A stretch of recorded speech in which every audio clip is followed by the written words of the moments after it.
All right, good morning or afternoon, whatever is most appropriate in your case. Thank you for taking a little bit of time to listen to what I have to say about financial literacy, financial education. I hope that this session will provide some insights for you to help you live your best financial life. Not to be too Joel Osteen right there, but I hope this does lead you on the path of financial success. That's what banks are about. That's what we want to be about for our community. That's what we want to be about for our customers, which includes our businesses, but our consumers, which you students are probably now and certainly will be as you move into the future. So we thank you for taking the time. This is part of Banker in Every Classroom Week. So all around the state of Mississippi, there are bankers in classrooms, I guess mostly virtually. So in the spirit of the coronavirus, I am coming to you from quarantine from my backyard, actually. So this is a very 2020 video. And I will also make the disclaimer that normally when I come and do a presentation in a classroom, I bribe the students with candy to make them more responsive to questions and to make it an interactive session. So please bear with me as I don't have that crutch to lean on. But I hope that you'll find this information useful and informative. So we'll jump right into it. My name is Bob Glover, and I am Vice President and Investment Officer. I also serve as a Security Officer at the People's Bank in Ripley.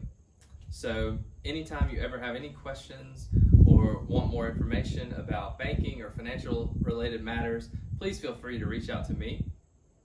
Please feel free to reach out to anybody at our bank, at any bank. Most of the time, you're going to find bankers very helpful and very responsive to your needs and your questions. So we look forward to talking with you, and please call anytime if you have any questions. Look forward to it. Thank you for the opportunity again to be here with you. I wanted to cover just some basic things. I want to talk about checking accounts, savings accounts. What are the differences in those? I want to talk about your credit score. I want to talk about loan applications, so getting a loan, is it a student loan or a car loan, credit cards, a little bit of those kind of things I want to cover. And then we'll get right into it. So first of all, as I said, I'm at the People's Bank. When you come into any bank at this point, and let me also give a disclaimer that normally I would bribe students with candy to elicit responses and kind of make it more of an interactive presentation. So just bear with me as I try to do that, make it successful without having that opportunity. So what I want to talk about first is checking accounts. So normally I would ask, does anybody know what you need to bring with you or need to know what information you need to have when you're ready to open a checking account? So the first thing I would say is that you need to have your personal identifiable information. So this is your social security number, your date of birth, your, of course, your name, address, phone number, all those things that you need when you're filling out any kind of major form. You need to have all those things with you. We don't require proof of address necessarily or anything like that. You need to have those things, and then you also need to have your initial deposit. So at our bank with a checking account, that's $200. So it takes $200 to open an account, and then with a savings account, it's $50. So anybody that wants to open a savings account can do that with $50. So what are the differences in checkings and savings accounts? So a checking account is considered a transactional account. What does that mean? That just means that you put your money in to a checking account. So say you have a job, you're already working, you're earning a paycheck. Good for you, by the way. I hope that you are, and if you're not yet, then I hope you will soon. That you have a job, so you get your weekly paycheck, or your employer pays you in cash, whatever it is. You take that money to the bank and deposit it into your account. And then after that, what would happen is the money's there in your account. You get checks or you get a debit card, more likely. I don't figure many of you are going to want checks at this point. So you get a debit card and you have that with you in your wallet. So you're going to school, you need to grab some gas for your vehicle or whatever it is. You go by the store, you spend that money, you swipe that debit card, that money comes automatically out of that checking account. So that's what I mean when I say a transactional account. It means something you use really regularly, kind of in the course of everyday life. But a savings account is more, I guess, more of an aspirational account is what you would call it. So something that you have a goal for. If you're saving money for a down payment on a vehicle, if you're saving money to have some extra funds when you go to college, if you're saving money for a down payment on a house, a savings account is a great vehicle for that. So those are the primary differences on the savings account. It's more of when you get paid, if you make $300 in a week and you take that to the bank, then you might put 200 or 250 of that in your checking account, because that's what it takes for you to buy gas and food and groceries and clothes, things like that. But you might put $50 or $100 in your savings account. And when you put it in there, you want to kind of set it and forget it, right? Set it to the side and forget that it's even there is one of the best ways to do it, because that way you're not tempted to spend that money.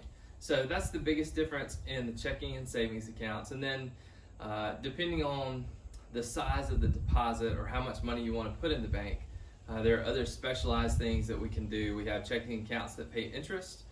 We have certificates of deposit, which are basically longer term instruments that you can put your money in, and they pay more interest than a savings account would. So really similar to a savings account, but maybe you know that you don't need that money for 5 years or 7 years, and you want to just lock it in. You're not necessarily going to be adding to that money, but you want to say, okay, I've got this $1,000 or whatever. I want to not touch it. I want to not be tempted to touch it. So I want to put it in a certificate of deposit. We call those CDs at the bank.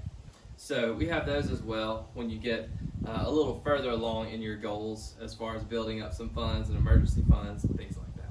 So those are the primary types of accounts I wanted to cover, and we'll take a pause here. So the next thing I would like for us to talk about that I think is really, really critical at this point in your lives, and is something that you will take with you for the rest of your life, is applying for a loan. And one of the other things I really want to touch on before I get into that is your credit score. So I didn't mention that in the earlier segment when I was talking about checking and savings accounts, but that is one thing we do at the bank when we open a checking account for someone, is we check your credit. Now, again, in a normal classroom setting, I would say, what are the reasons that we would check somebody's credit just to open a checking account? And I get various answers, but mostly it comes down to the fact that we check your credit to see if you have done what you said you would do. Have you paid the people that you said you would pay on time and in the manner agreed, kind of on schedule? And if you have, that's a good indicator that you'll continue to do that. Not always the case, it's not a perfect indicator, but usually when people do that, then they kind of continue to do it. So at your age, the beautiful thing is that most of you will not have a credit score. And so we take that into account at the bank. When we open an account, we want to give you a start on your credit score. So we'll generally open an account, especially with students that don't have a score. That's not a big issue.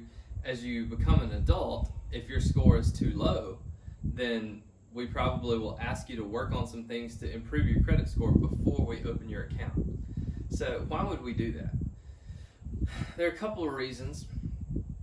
One of the reasons is, if you look at, which you probably, as I said earlier, you probably aren't that familiar with checks because they're not used that much anymore, especially your demographic. But if you look at a check, it has your name and information, the amount of the check, and all that stuff. And in the bottom left corner, it normally has, and some checks on the top, it'll have the name of the bank and some kind of logo or image or something attached to that bank. So the way we like to think of it as a community bank is we are kind of putting our stamp of approval or seal of approval on that customer. So we're saying, yeah, this customer had a good credit history, and we feel like they're going to have the money in the account when they write a check to you. And the you that I'm talking about there would be a retailer. So somebody that has a clothing store, somebody that has an auto parts store, somebody that has a gas station, if you write checks at the gas station, whatever it is. Because if you write bad checks, right, if you go in, you get paid $200 and you put 100 of it in your checking account, and you go out and buy $175 worth of clothes, and you write a check for $175, what's going to happen? That's right. That check is going to bounce, right? You're overdrawn is the technical term for it, but a lot of people still call it a bounce check.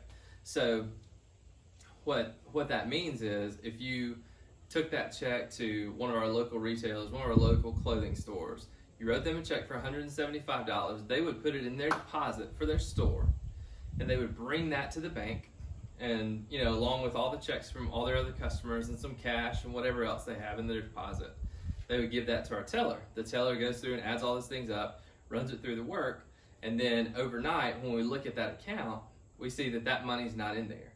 So we have to call up that clothing store and say, this check from Jane Doe was not good. And so what do they do at that point? Well, they're going to call you and say, hey, look, you wrote me a check for $175. You took your clothes with you. I'm sure you've worn them and all that stuff. So they can't get their clothes back at that point. But they're going to ask you to come and make that check good. So anyway, long story short, we run a credit check when we open accounts to help ensure that doesn't happen that much. Because that's not a good thing for the bank. It's not a good thing for the customer because it costs you when you're overdrawn. If your account gets overdrawn, there's a $30 fee per check. So it's really expensive for you to do that. So it's not good for the customer, and then it's not good for the retailer because it causes them to focus on something other than their regular course of business. They're not focusing on selling clothes. They're focusing on tracking down that $175 because they didn't get it because your check was bad. So I wanted to talk about credit scores in that way just a little bit first. And then we'll transition into loans and loan applications. So now we'll talk a little bit about loans and loan applications and what that might look like. Of course, like everything in this time of coronavirus, COVID-19, whatever you want to call it, things look different than they normally do. So I'll generally talk about what you normally would do, right, in a regular environment. And then I can kind of give you the short version of what we're doing now at the bank in response to the virus and how we're trying to make it safer for our employees and customers. So when you come to the bank to apply for a loan, very similar to when you apply for a checking or a savings account, you need to bring all your personal information, bring your social, your date of birth, but then you need some additional items too when you apply for a loan. So let's give the example of applying for a vehicle loan. So let's say you've gone out, you've graduated, you're about to go to college, and you're going to go to Northeast, you're going to commute back and forth. And so you need a good, reliable vehicle, and you found one from somebody local, hopefully. We want everybody to shop local as much as possible. Helps everybody. So you've done that, and you set a budget, you stayed within your budget, so you wanted to spend $10,000 on a vehicle.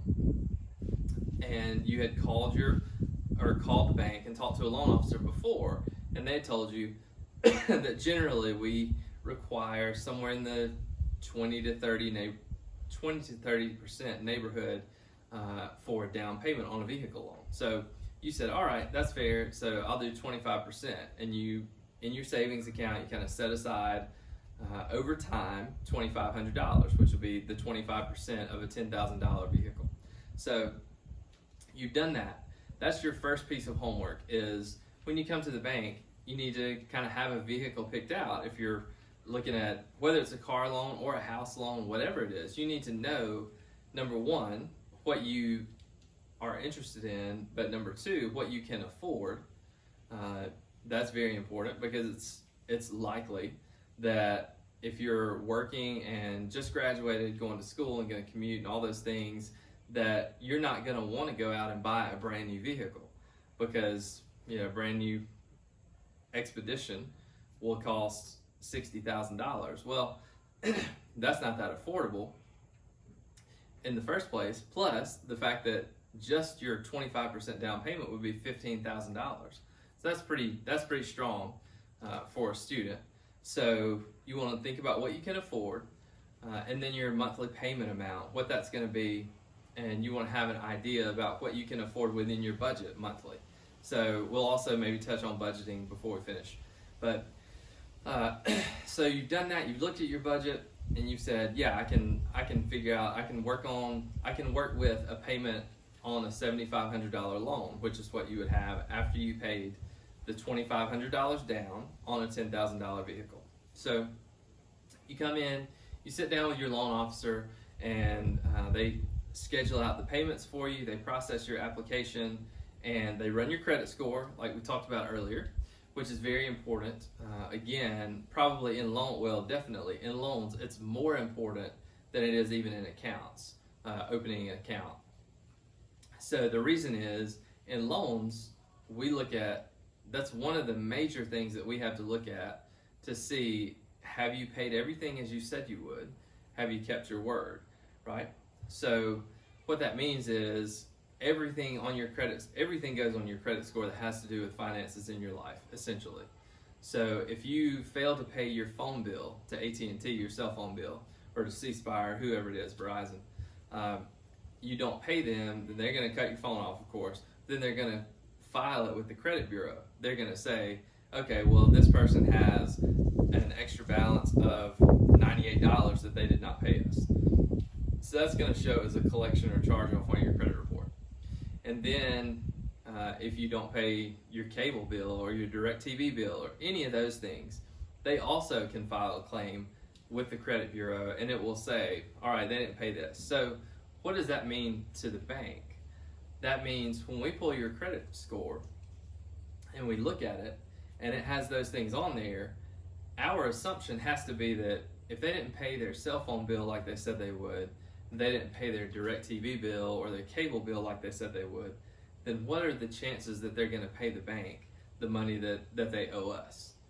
If they commit to paying $200 a month, are they overcommitting? Are they promising to pay something that they don't have any intention to pay? So that's a real concern for the bank. So that's why we use credit scores. And the bigger the dollar amount of purchases, the more important it becomes. So student loans, vehicles, of course, student loans actually go through the federal government now. They don't come through private banks like us, but car loans, house loans, any loan to start a business or anything like that, we're always going to look at the credit score. That's going to be one of the main things we look at. Your character, when you're dealing with a local community bank, that's one of the things that we look at, probably the main thing we look at. But then credit score and character are right there together.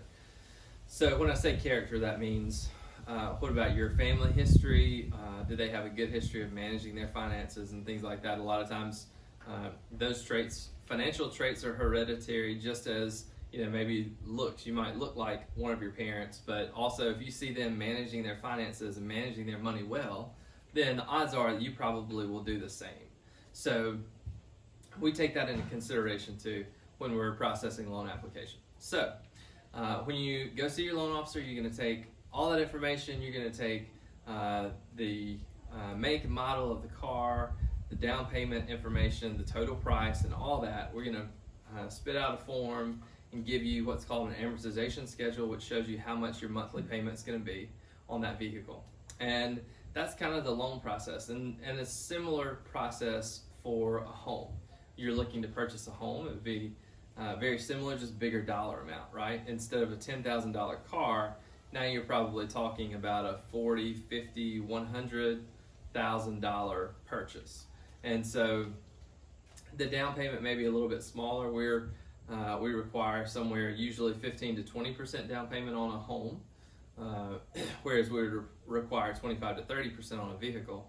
But the dollar amounts are just small. The process is very similar. So we want you to find a house that you love and then talk to us about it.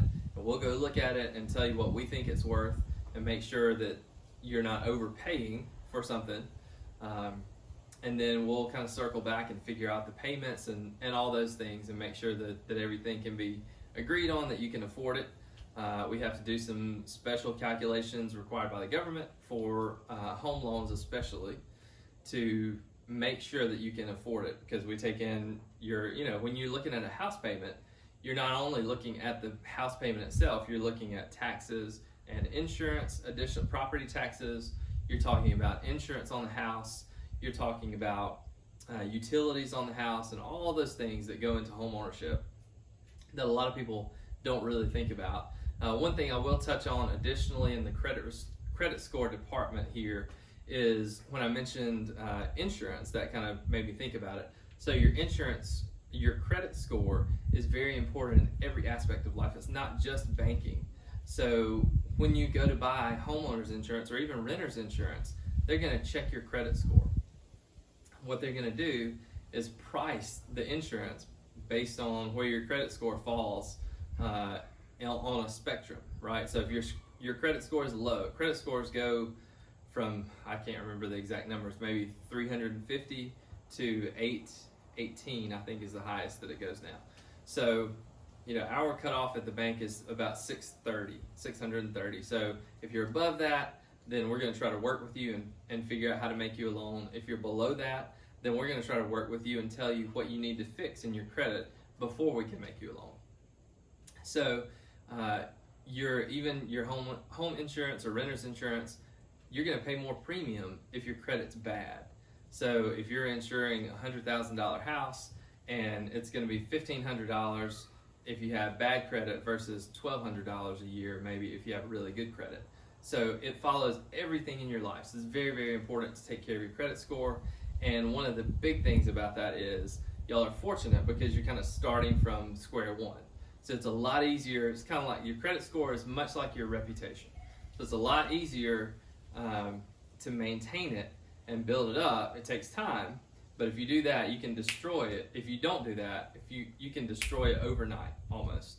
If you skip a few payments or get behind or get a vehicle repossessed or whatever, that's going to really, really hurt your credit. So just like your reputation, it takes you a long time to build it up, but pretty quickly can be brought down. So keep that all in mind as you hopefully will go out into the world and become savvy consumers. We want you to be really financially successful. We want to be able to help you at the bank. So again, as I said earlier, at the People's Bank, we would love to talk to you. If you have questions, if you need to open an account, if you need to open a checking account, savings account, apply for a loan, any of those things, please give us a call. Right now, of course, with the coronavirus, we've adjusted a lot of things. Our lobby access is temporarily restricted, so you'll need to call us first and make an appointment. If you do that, we can meet and talk with you kind of in a separate location. But we will do all that. We'll take care of all the logistics. But we want to be there for you. We want to help you because we believe that a stronger, financially stronger community is better for our bank. And our bank, the better off the bank is, the more we can give back to the community and help those in the community. So I thank you for your time. I look forward to talking with any of you. If you have any questions, again, I'm Bob Glover. I'm at the main office at the People's Bank in Ripley. Thanks.